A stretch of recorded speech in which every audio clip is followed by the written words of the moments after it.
Bien, feliz sábado, hermanos. El tema de esta hora habla acerca de un tema bien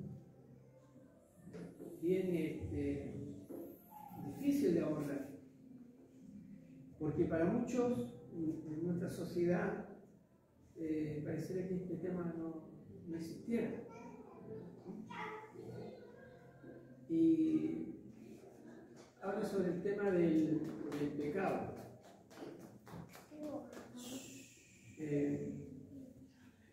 Para muchos el pecado solamente es un sentimiento que está asociado con la moral colectiva y que por lo tanto tiene un componente fuertemente de relativismo, porque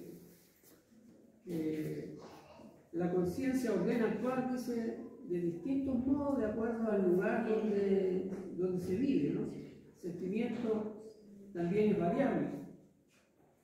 Y además este sentimiento de culpa tiene una connotación negativa, dicen, porque hace al ser humano inferior y desdichado, hace sentirse mal. Por lo tanto, prácticamente el pecado es algo que está solamente en la mente de la persona. Pero un amigo hace tiempo me preguntó ¿cuál es el origen del pecado? ¿Por qué existió el pecado? Si Dios es amor, ¿por qué el pecado? ¿No? Y yo le dije que en realidad que el origen del pecado es un misterio, que es lo que dice la Biblia. Entonces pareció disgustarle la respuesta, porque como diciendo, si yo no soy suficientemente inteligente como para entender todo, ¿no? Y no es así, ¿cierto? En cualquier área que nos dirijamos en el mundo físico, material, encontramos misterios que el ser humano no puede descifrar. La misma ciencia está llena de misterios, desde el mundo microscópico hasta el mundo más vasto. Todo está lleno de misterios. ¿Y cuánto más en el área espiritual?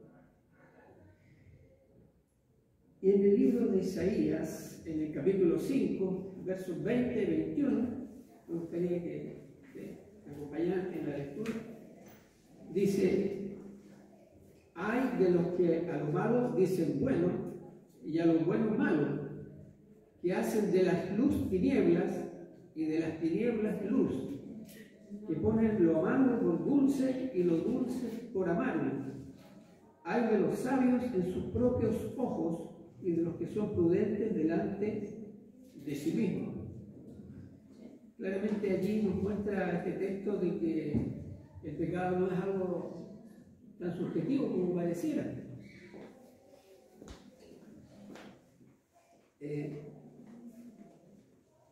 Lo que sí estamos, en primer lugar, establecer de que estamos viviendo en un mundo de pecado, y el resultado de esto son problemas, dolor, angustia, sufrimiento.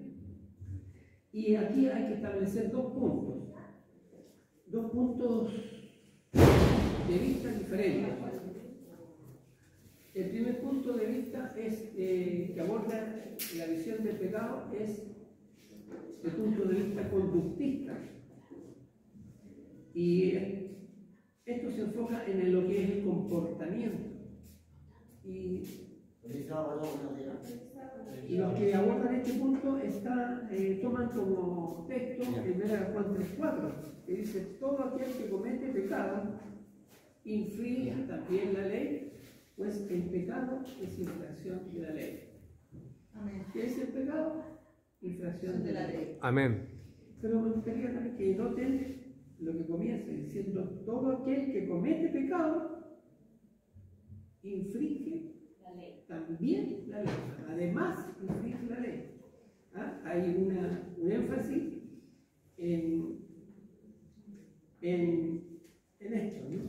O sea que cometer pecado e infringir infringir la ley pareciera que fuera algo más grande, un todo mayor. Pero muchas personas ven el pecado como acciones malas, ¿ya? Como comportamientos, y toman este texto. Pero hay un tema mucho más profundo sobre ello. Tendríamos que, entonces, para convertirnos en justos, solamente hacer cosas buenas. Pero esto también es complicado, porque caeríamos en la religión de los fariseos, con énfasis en las acciones externas, donde Jesús les puso a ellos una mala nota.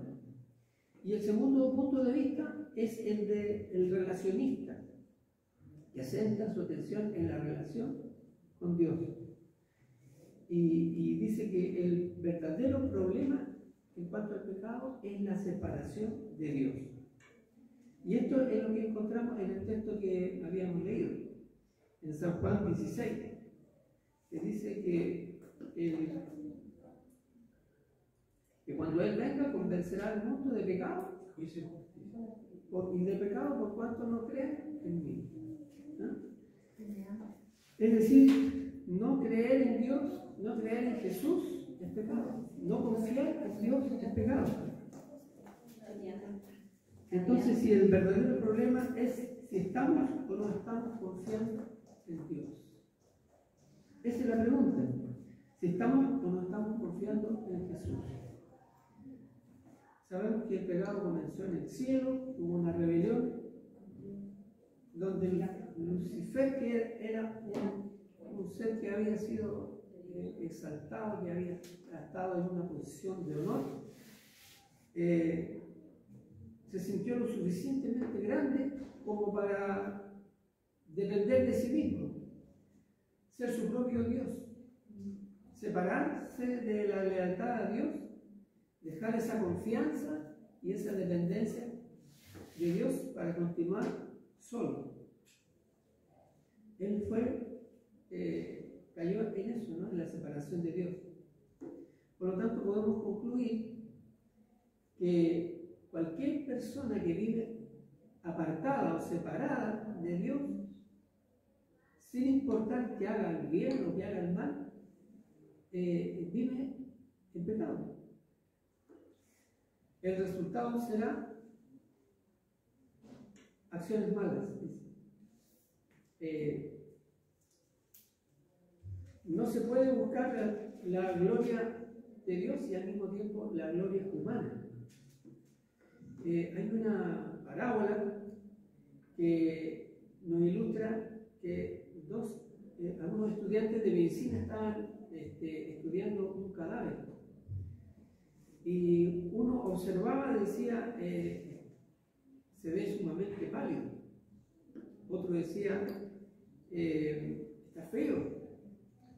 Otro dice, no hace más que estar ahí acostado, sin hacer nada. No hace suficiente ejercicio, no come nada.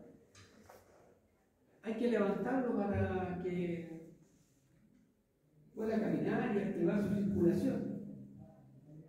Y levantarlo en el cadáver, tratar de moverlo. Pero por más que lo que ellos hicieran o dijeran, el cadáver yacía sobre la mesa. Esta parábola nos muestra de que un cadáver yace sobre la mesa porque está muerto y no está muerto porque yace sobre la mesa. Es decir, la causa de que esté muerto no es que está yaciendo sobre la mesa. Simplemente es su conducta típica.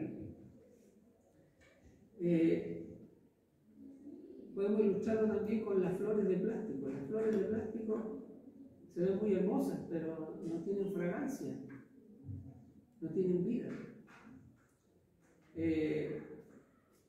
En algunos lugares hay un reloj que aparece un pajarito y cada vez que marca la hora y aparecen unos enanitos golpeando una campana.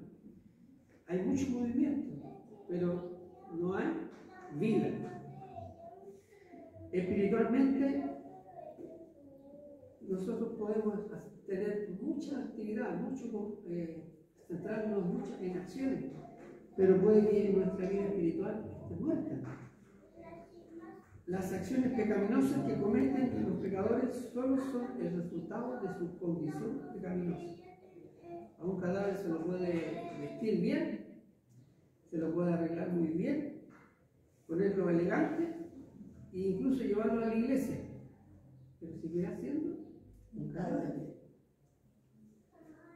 Y solo una vida nueva del interior dada por Dios tiene la virtud de producir un cambio de muerte a vida. Esa vida nueva se recibe mediante la comunión con Él. Amén. En el camino a Cristo hay una cita muy hermosa que dice: es imposible que escapemos por nosotros mismos del hoyo del pecado en el que estamos sumidos. Nuestro corazón es malo y no lo podemos cambiar. Y cualquier cambio externo que hagamos separado de Dios no va a ser considerado bueno. Dice Romanos 8:2: porque la ley del Espíritu de vida en Cristo Jesús me ha librado de la ley del pecado y de la muerte. ¿No? En Génesis capítulo 3 nos muestra que la caída del ser humano. ¿Cuándo fue que Eva pecó? Sabemos que ella se acercó al fruto y lo mordió y lo comió. Realmente decimos que ahí pecó. Pero realmente esa fue una acción externa, fue el resultado. La palabra de Dios nos indica, nos da indicio de que ella pecó antes de comer el fruto. ¿Cuándo comenzó ella a pecar? Cuando desconfió de la palabra de Dios, de la advertencia de Dios, de que de ese árbol no debía comer. Y cuando desconfió de la palabra de Dios, ella pecó. Porque decíamos que pecado es no confiar en Dios. Y por cuanto ella desconfió en Dios, ella comenzó a acercarse a ese árbol. Y cuando se acercó al árbol, lo vio, que era un fruto hermoso, codicioso, agradable a los ojos. Lo miró. Y antes que alargara la mano para comer, ella ya había pecado. ¿Qué dice el Señor Jesús en Mateo 5? Que la persona comete pecado aún con el pensamiento, con el deseo. Dice, cualquiera que desea y codicia algo o a alguien, ya le está infringiendo la ley, porque ya pecó en su corazón. No es necesario que haya un acto externo. Entonces, la caída en el Edén comenzó antes de que Eva comiera del fruto. Comenzó con la desconfianza de Dios, hacia Dios. Y la acción de comer el fruto fue simplemente el resultado. Por lo tanto, el problema más profundo del pecado es nuestra humanidad. La humanidad menos Dios. La humanidad que le restamos Dios, la presencia de Dios. Estamos en pecado. Por eso en Romanos 14:23 dice: todo lo que no proviene de fe es pecado. Por lo tanto, cualquier cosa que hagamos, pero si no se hace a través de la fe, de la confianza en Dios, es pecado. No hay diferencia si es buena la acción o es mala. ¿Y por qué es pecado? Porque tenemos un problema. Nacimos en este mundo de pecado. Y el primer síntoma de ese problema es el egocentrismo. Dice que apartados de Dios podemos incluso hacer cosas buenas por razones malas. Supongamos hay una viuda, una señora ya de edad, y que necesita que alguien le corte el pasto de su jardín. Alguien va allá, un joven va allá, se ofrece y le corta el césped. Nosotros decimos, qué buena acción que está haciendo. Pero puede hacerlo por varias razones. Puede ser que sea un cristiano genuino y que quiera ayudar y que conoce a Dios y puede hacerlo por amor. Pero si estoy viviendo la vida apartado de Dios, puedo tener una gran cantidad de razones egoístas. Puedo pensar que necesito irme de vacaciones y necesito que alguien le eche agua a mi jardín. Y yo estoy pensando de que esa persona, esa viuda, me puede ayudar a resolver ese problema y pedirle favor también a ella. O quizás que yo quiera tener una buena reputación con los vecinos. O quizás yo quiera sentirme bien conmigo mismo y aliviar mi conciencia culpable y voy a hacer esa buena acción. O he oído que esa viuda tiene mucho dinero y puede que consideren su testamento. Es decir, hay muchas razones malas para hacer obras buenas. Por eso todo lo que no proviene de fe es pecado. Dejemos de pensar solamente en el mal comportamiento. Dice, aquel que comete pecado infringe también la ley. O sea, en otras palabras, aquel que desconfía en Dios y se mira apartado de Dios, infringe también la ley. Hace cosas malas. Podríamos parafrasearlo así.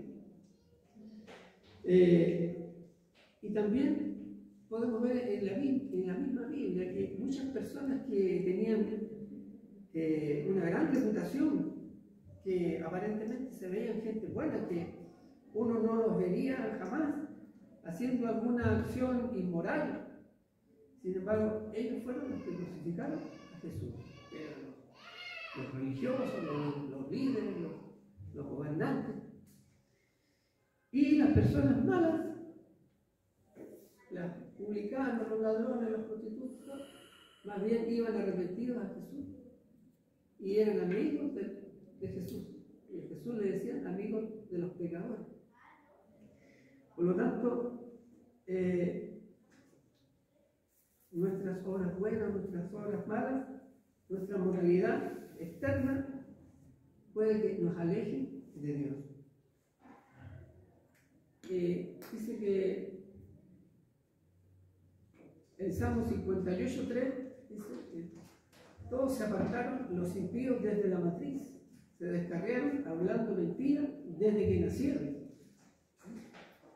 Desde nuestra herencia de pecado es que nos nacemos separados de Dios. Y en Romanos 3:10 dice que justo no hay ni siquiera uno, no hay ni siquiera uno. Así que todos nacemos separados de Dios. Y los conductistas afirman de que para ser pecadores hay que hacer cosas malas. La lógica es, bueno, si usted quiere ser esquiador, tiene que esquiar. Si usted quiere ser nadador, tiene que nadar. No basta que tenga unos esquís ni que tenga solamente un traje de baño. Tiene que hacerlo. ¿Ah? Esa parece ser la lógica. Si usted quiere ser pianista, tiene que tocar el piano, no solamente tener un piano. Y por lo tanto, ese argumento lo llevan al plano también del pecado. Si usted, para ser pecador, tiene que cometer pecados. Pero la Biblia enseña otra cosa. Dice que lo único que tenemos que hacer para ser pecadores es haber nacido. Por ejemplo, una persona que es noruego no hace nada para ser noruego, simplemente haber nacido de padre noruego. Ese es el razonamiento bíblico. Es que hay algo errado en nuestro primer nacimiento. Dice en Efesios 2, 1 al 5, dice, éramos hijos de ira por naturaleza. Pero Dios, por su gran amor con que nos amó, aun estando nosotros muertos en pecado, nos dio vida juntamente con Cristo. Y en San Juan 3:3 dice, nadie puede ver el reino de Dios a menos que naciera de nuevo. ¿Qué hay de malo en el primer nacimiento? Que nacemos todos pecadores, apartados de Dios. Es triste hablar del pecado, porque es una experiencia amarga. Pero qué bien que lo hace ver a Jesús, porque Él murió por nuestros pecados conforme a lo señalado en las Escrituras. Y Dios nos ofrece una nueva naturaleza, un nuevo nacimiento, el ser del agua y del Espíritu. Esas son las buenas nuevas de la salvación.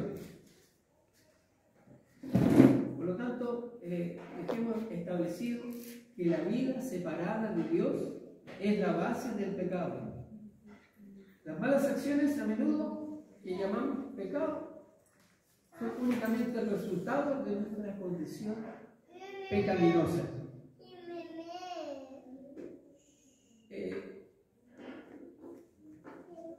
Cuando dice el deseado toda la gente, cuando conozcamos a Dios, como es nuestro privilegio conocerlo, nuestra vida será una vida de continua obediencia.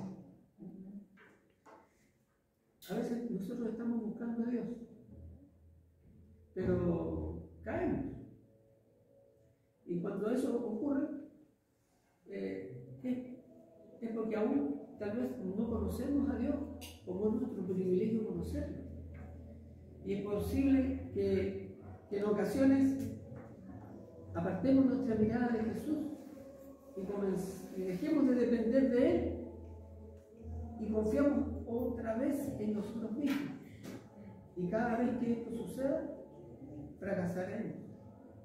Pero mientras continuemos esforzándonos en conocerlo y tener esa comunión con Él, confiando en Él en todo tiempo, vamos a lograr la victoria. El asunto crucial en lo que respecta al pecado tiene que ver con el área de las relaciones más bien que con la de la conducta.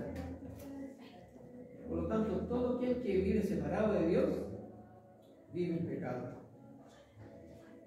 Y las buenas obras que se realizan aparte de una relación de fe en Dios son consideradas pecaminosas. Hay una cita también muy hermosa que quiero traer, que dice que el camino de la liberación del pecado, sea que este pecado se manifieste en una conducta buena o mala, consiste en acudir a Jesús en busca de salvación y de continuar allegándose a Él. Únicamente Jesús puede conducirnos del pecado a la justicia. Hermanos queridos, el pecado ha causado estragos y vemos que es difícil mantenernos en los caminos de Dios y necesitamos mirar a Jesús, cultivar esa relación de dependencia de Él.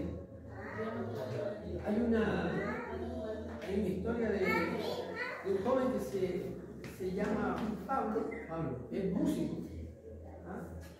Él nació en un hogar cristiano y él era rebelde,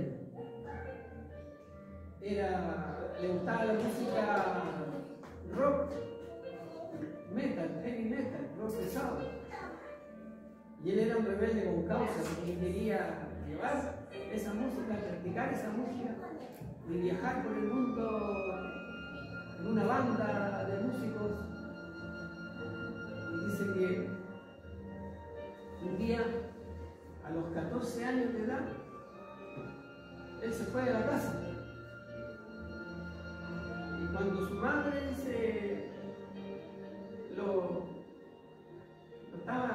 le estaba gritando en la calle, sus últimas palabras de su mamá fueron: yo sé en quién he depositado mi fe. Y dice que su madre le dijo, cuando te vayas de aquí, ya no vas a poder andar por el medio.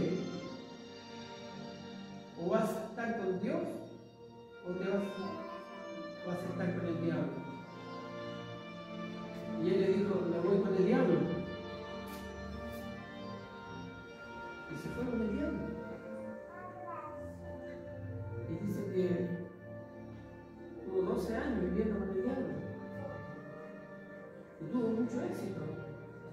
Porque él comprendía que así como Dios existe y tiene poder, Satanás también tiene poder. Y él quería ese poder para ser exitoso y manipularlo a su favor y ser famoso. Y dice que logró el éxito, estaba en su mejor momento. Y con su banda llegaron hasta México, a la Ciudad de México, a la capital. Y estaba programada una gira ahí de conciertos. Y él, en un momento, salió del lugar donde estaban reunidos para hacer la presentación, porque quería comprar algunos instrumentos de música. Se encontró con un joven bien vestido, bien elegante, y le dijo, yo soy el vendedor de instrumentos de música. Por favor, sígame. Y él confió en él y lo siguió junto con todos los integrantes de su banda. Dice que cuando llegaron al lugar donde lo estaba llevando, aparecieron 5 hombres armados ahí, lo rodearon y lo secuestraron. Y lo llevaron a otra parte más alejada. Dice que comenzaron a negociar con la disquera, el sello discográfico que lo patrocinaba, pero no llegaban a ningún acuerdo. Dice que este joven Pablo se preguntaba, ¿por qué me pasa esto a mí en el mejor momento? Dice que él estaba lleno, Pablo estaba lleno de tatuajes. Él era el más salvaje de todos de la banda de rock. Y esos tatuajes como que lo advertían al principal secuestrador que estaba ahí armado. Tanto fue así de que en un momento dado el secuestrador tomó su arma, le apuntó a su cabeza y le dijo, ¿crees en Dios? Y él para sus adentros le dijo, ¿por qué a mí me haces esa pregunta? Todos los demás de la banda son ateos y me hacen esa pregunta. Yo que había querido ocultar toda mi vida, que había nacido en un hogar cristiano, y me hace esa pregunta. Y dice que de su estómago salió la respuesta y le dijo, sí. Y se cubrió las manos, su cabeza con las manos, y esperando el disparo, porque pensaba están demoniados, me van a matar. Y como no había disparo, lo miró, y el hombre armado le dijo, si hubiese dicho que no crees en Dios, te habría matado. Y dijo, sintió la presencia de Dios. Un calor recorrió su cuerpo, y eso que hacía frío. Y el secuestrador se fue a hablar con los otros de la banda, estaban discutiendo y los iban a liberar. Pero en ese momento llegó otra banda rival y comenzó un intercambio de disparos. Y los de la banda que lo habían secuestrado lo estaban defendiendo más bien a ellos. Dice que él corrió por su vida mientras arrancaban por ahí y en su cabeza, ¿por qué a mí? ¿Por qué me pasa esto a mí? Fueron liberados, llegaron al hotel, estaba ahí la policía, los encargados de la embajada, y él se encerró en la suite, en el baño, y en su cabeza, ¿por qué a mí? la banda de músicos llegó y dijeron, bueno, tenemos que hacer la denuncia y continuar. Tenemos varios shows que presentar. Y él dijo, no, yo me voy a mi casa. Y se montó en un avión y llegó a su país. Cuando llegó, estaban los reporteros queriendo entrevistarlo. Y dijo, yo no quiero hablar con nadie. Y se iba ya del aeropuerto. Y dice que al entrar del aeropuerto, adivinen quién estaba. Su mamá. Y él se sorprendió. ¿Qué hace ella aquí? La recordaba que ella era estricta, se esforzaba por educarla. Se acercó a ella y lo único que atinó a decirle es la pregunta que estaba rondando en su cabeza todo ese momento. ¿Por qué a mí? Le dijo a su madre. Y su madre le respondió, porque yo hace 15 años estoy orando por ti. Y hoy Dios contestó mi oración. Amén. Bueno, pasaron ya 9 años desde que él está contando esta historia. Se dedicó a la música cristiana, se casó, tuvo 2 hijos, volvió a los caminos de Dios. No fue fácil, su pasado lo perseguía. Pero veían que cada vez que se acercaba a esa luz en Cristo Jesús, lo fortalecía y el Señor iba transformando su vida. Hermanos, el pecado no tiene por qué enseñorearse de cada uno de nosotros. En Cristo Jesús hay provisión para el pecado. Él puede dar la victoria por medio de aquel que nos amó y dio su vida por nosotros. Hermanos, ¿cuántos de nosotros queremos acercarnos a Dios? Amén. Amén. Renovar nuestro voto bautismal cada día. Que el Señor